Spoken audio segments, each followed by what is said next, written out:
Senhor senador, presidente da sessão, senador Acirgo Gás. Eu gostaria, presidente, de tratar de dois assuntos. Claro, como eu me comprometi, eu praticamente todos os dias, enquanto nós não resolver essa questão da reforma da Previdência e trabalhista, eu virei à tribuna falar parte do meu tempo sobre esses dois temas. Mas tenho recebido inúmeras propostas e sugestões no sentido que eu fale também sobre o imposto de renda da pessoa física. O título é Por uma tributação mais justa. E vou discorrer e depois falo rapidamente também sobre as minhas preocupações com a reforma da Previdência, que tomou as ruas, tomou os campos, tomou as cidades, tomou os bairros. Não há uma casa, não há um bar, e todos sabem disso. Não há uma casa de diversão, onde estejam jovens, adultos ou idosos, de cada um no seu espaço, né? Ou lá no baile da terceira idade, ou mesmo numa boate, ou num bar que não esteja, ou no ônibus. E o que eu estou passando é o que as pessoas me passam. Pai, estava em tal lugar, peguei o táxi, peguei isso, peguei aquilo. O assunto, até gostaria que fosse reforma da Previdência trabalhista, mas o que pegou mesmo foi a reforma da Previdência. Ela hoje está na boca de todo mundo. E tem até uma postagem que eu vi, onde uma criança diz: vovô, eu tenho que começar a trabalhar já para poder me aposentar? Claro que é um estilo de sátira, né? Porque ninguém vai conseguir se aposentar pela fórmula que foi apresentada por esse governo. Eu falo isso, e vou falar de outro tema, senador Acirgo Gás, e já sei, e com muita alegria, a posição do PDT, né? Eu já tenho ali, na minha lista, onde eu acompanho passo a passo, claro, né? Onde o PDT já declarou, por intermédio de Vossa Excelência, conversei também com outros, inclusive no meu estado, mas em nós, como está essa bomba, a gente não aprova de jeito nenhum. PDT, PCdoB, PSB, PT, naturalmente, setores do PMDB, que me disseram aqui no plenário, eu só não vou citar o nome para não expô-los aqui de uma forma ou outra, setores do PMDB. Tenho certeza que o senador Lazier, que está chegando agora, da forma que está também, não concorda com essa reforma, não tem dúvida nenhuma, não tem dúvida. Sem falar com você, né, Lazier? Eu não falei com você, mas eu tenho certeza, e estou dizendo de público, como a própria senadora Ana Amélia. Veja, nós somos adversários políticos no Rio Grande. Eu duvido que a senadora Ana Amélia... Me permita de pronto já, então, já que eu lhe provoquei no bom sentido. É verdade, a minha discordância, e haveremos de discutir muito sobre isso, é com relação aos 65 anos e o tempo de contribuição. O tempo de contribuição é absurdo. Então, nesse particular, estamos juntos. Obrigado. Tudo bem. Então, fique claro que eu estou falando porque conheço os senadores aqui da casa. Conheço os senadores. Se 42 já assinaram a CPI da Previdência, é porque eles querem investigar, eles querem saber que história é essa. Onde está? Vamos levantar os números, né? Eu tenho certeza que Vossa Excelência também vai acabar caminhando junto com a gente nessa história, porque é só fazer a investigação. E não é nem contra esse governo, pessoal, que fique bem claro. É investigar 20 anos para trás. Vamos investigar todos os governos nesses últimos 20 anos para provar que, enfim, quem desviou, quem roubou, onde estão as anistias que deram, por que não arrecadaram como deviam arrecadar, onde estão os 426 bilhões, onde estão, aí são dívidas que a União tem a receber, corresponde a 1,8 trilhão. Por que não cobram isso? Então, a CPI vai levantar tudo isso. Se der certo, como eu espero que dê, vai resolver o problema da Previdência e vai sobrar dinheiro para a saúde. São 2 trilhões, praticamente. Mas vamos lá sobre o imposto de renda. Senador Lazier e senador Acirgo Gás. Um dos principais meios de distribuição de renda de um país é a sua política tributária. Porém, para que isso ocorra de fato, efetivamente, é fundamental um sistema tributário que tenha como princípio a progressividade na forma de incidência. De acordo com a cartilha, a progressividade na tributação brasileira, por maior justiça tributária e fiscal, elaborada pelo DIESE, em parceria com o Sindicato Nacional dos Auditores Fiscais da Receita Federal do Brasil e o Instituto de Pesquisa Econômica Aplicada IPEA, um tributo é progressivo quando tem mais de uma alíquota. E elas incidem de forma crescente conforme aumenta a base de cálculo ou faixa de renda. No mundo todo, as experiências mostram que os impostos indiretos, tributos cujo ônus podem ser transferidos a terceiros pelos contribuintes, total ou parcialmente, como, por exemplo, o imposto sobre o ICMS, o imposto sobre serviços de qualquer natureza, o ISS, tendem a ser menos eficientes em realizar o princípio da progressividade, uma vez que incidem sobre o consumo. Os impostos diretos, os tributos cujos contribuintes são os mesmos indivíduos que arcam com o ônus da respectiva contribuição, tendem a alcançar níveis de progressividade maiores, como é o caso do imposto de renda das pessoas físicas. Senhor presidente, dessa forma, nós entendemos que o debate sobre o imposto de renda das pessoas físicas, em especial sobre a forma de correção da tabela, de acordo pelo menos com a inflação, é de suma importância para a reorganização do sistema tributário brasileiro em bases mais justas. Em nota técnica, o DIESE afirma que isso decorre do fato de que, na medida em que a tabela do imposto de renda sempre tem variado em proporção inferior ao verificado nos salários ou mesmo na inflação, ocorre, claro, ali um assalto ao salário da classe média, principalmente, e dos mais pobres desse país, aos trabalhadores em termos reais, já que o imposto de renda aumenta cada vez mais a sua tributação e a tabela não é mexida.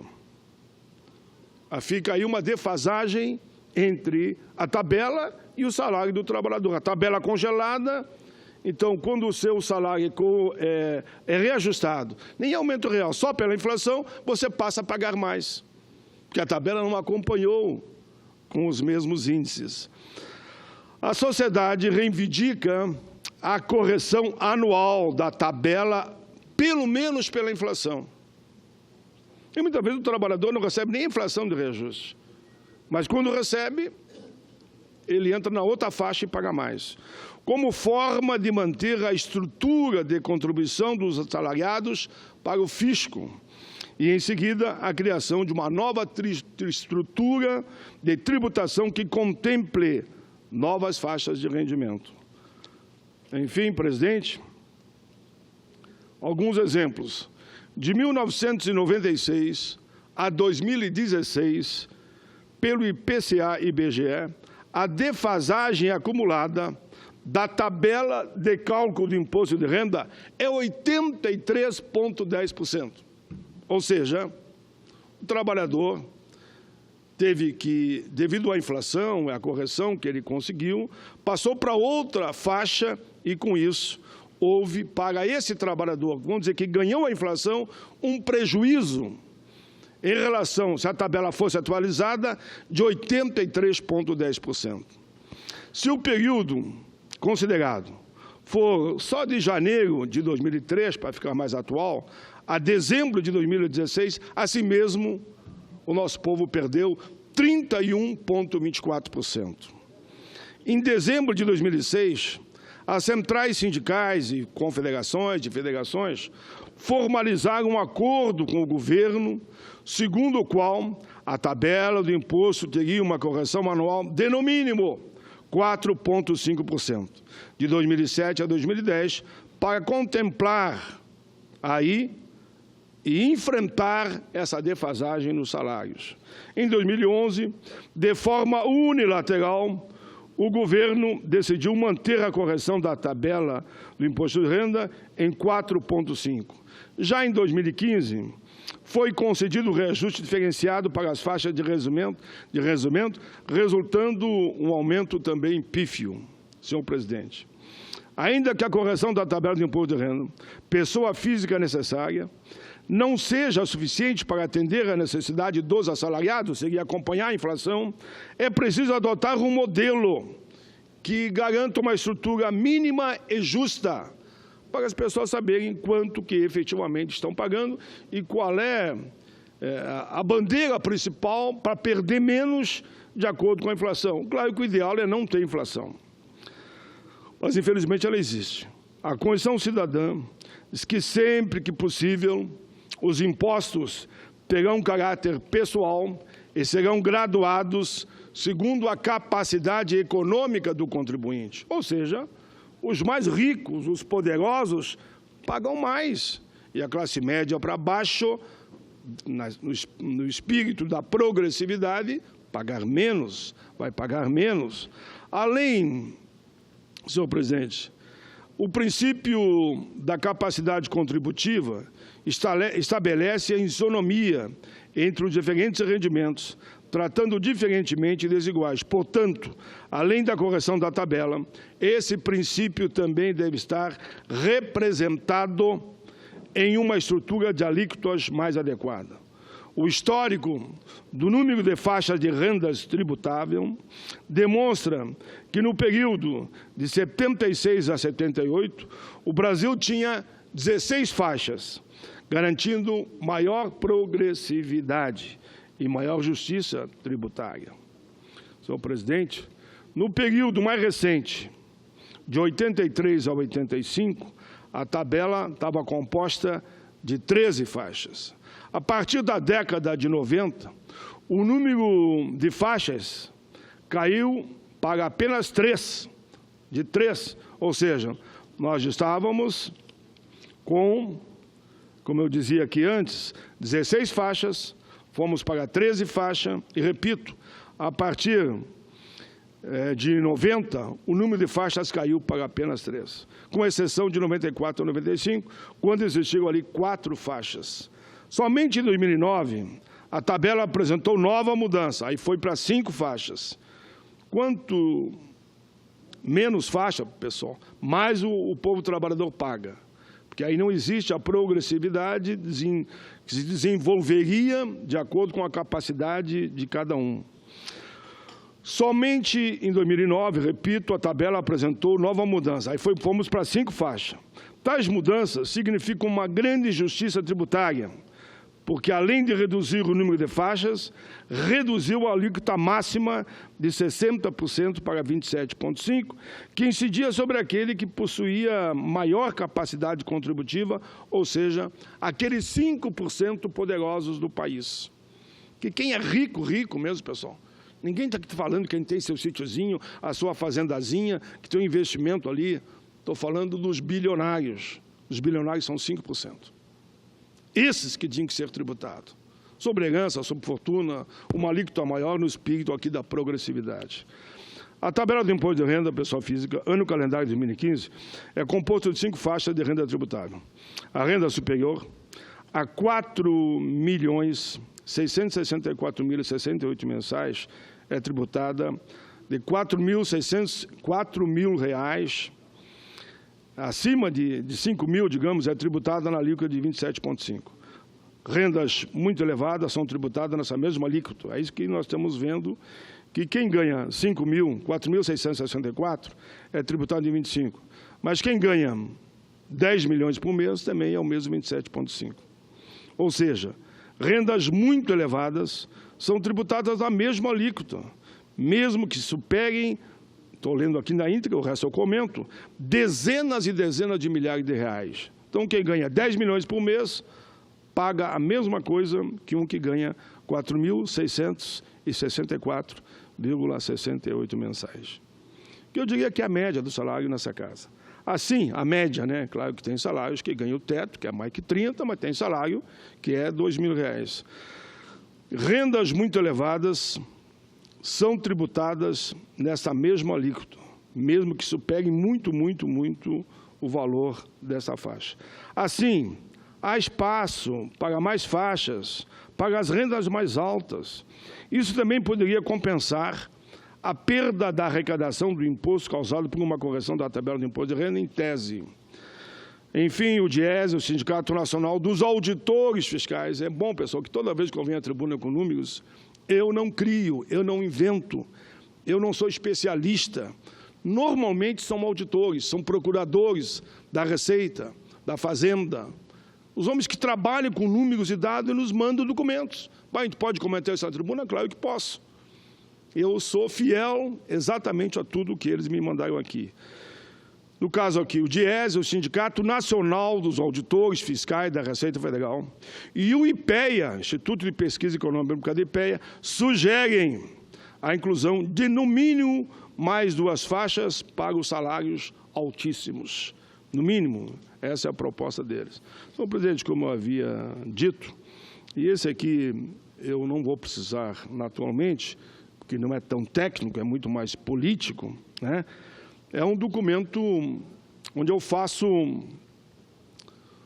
um balanço sobre como estão as manifestações nos estados sobre a reforma da Previdência e, por extensão, a trabalhista.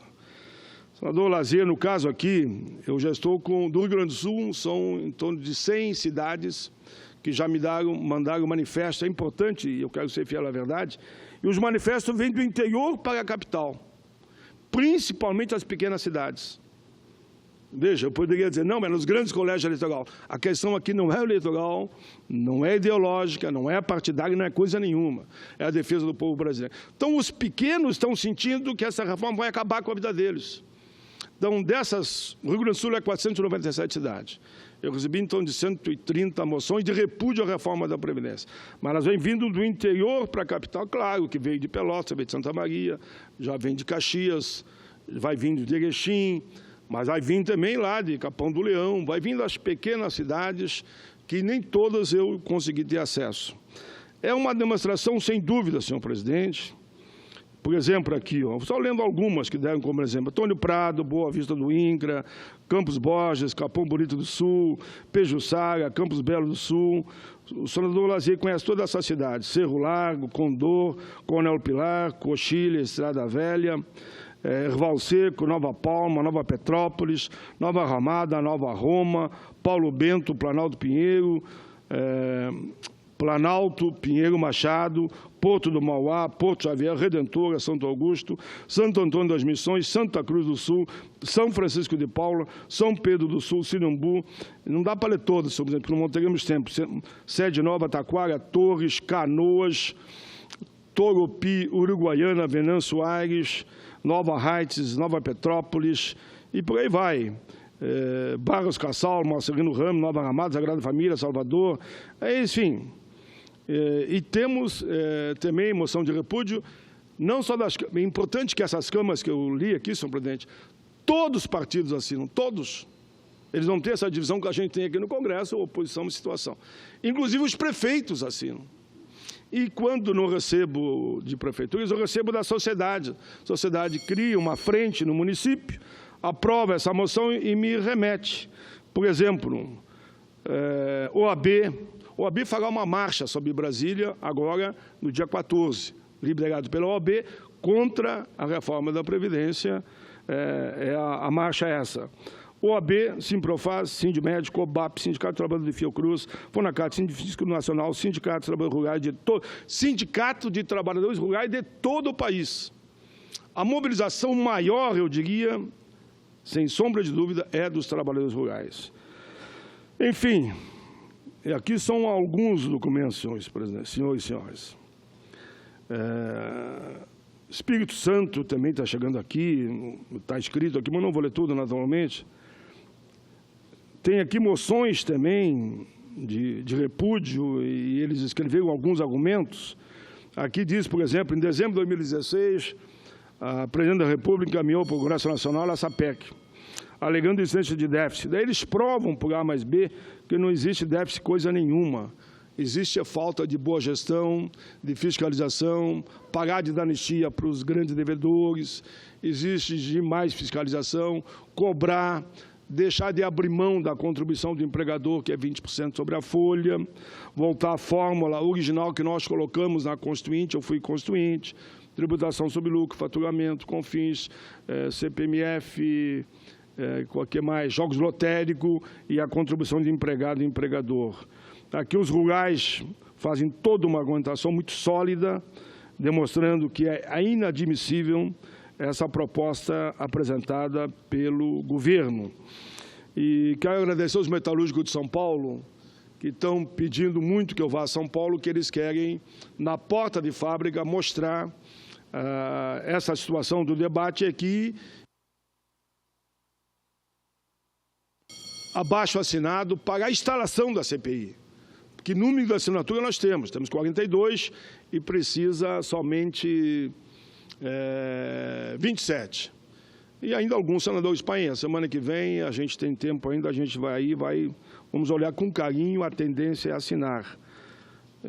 Enfim, presidente, eu quero concluir, dando oportunidade naturalmente para os outros senadores, sei que alguns terão que viajar, mas eu queria que considerasse na íntegra esse documento que eu recebi dos trabalhadores rurais de todo o Brasil, que está contemplado aqui dentro, com os devidos argumentos, dizendo que também o Congresso da CONTAG, que reúne trabalhadores de todo o país, vai ser realizado em Brasília a semana que vem, e eles também virão ao Congresso entregar um documento.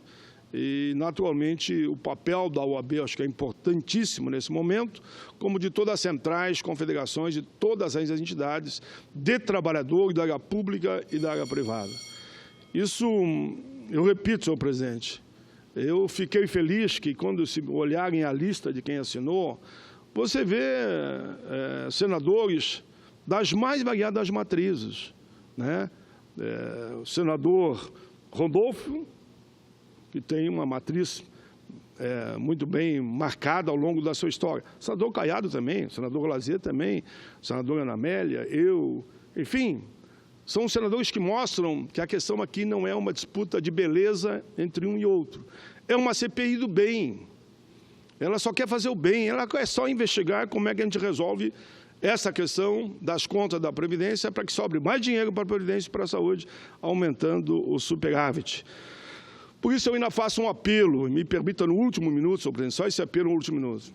Eu quero aqui, de público, fazer um apelo a todos os senadores e senadoras, que nem a bancada feminina são 13. Só uma senadora que ainda não assinou. Ela pediu para esperar até a semana que vem. Só uma.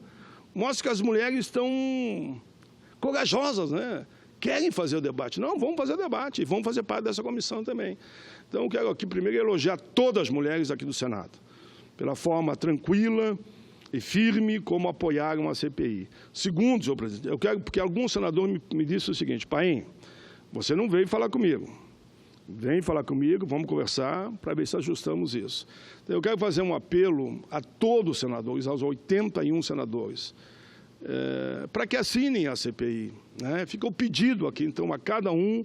Eu vou estar aqui hoje, vou estar aqui, claro, hoje, a maioria dos senadores estão nos estados e é legítimo. Eu mesmo, na semana que vem, estarei no meu estado, senador Lazier. Estarei em 3 regiões que você conhece muito bem. Estarei na região de Panambi, Ijuí e Santo Ângelo. Né? Depois, na outra semana, eu faço outra região, porque o debate que o povo quer é esse. Então, eu faço um apelo a que todos assinem a CPI, para que ela tenha mais corpo, inclusive, que não fique dúvida, o Senado não tem medo desse debate. O Senado quer que a sociedade saiba exatamente qual a situação da nossa seguridade. E, claro, a CPI da Previdência é natural que ele vai também, que fala em seguridade, dar uma olhada na questão da saúde. É bom para todos.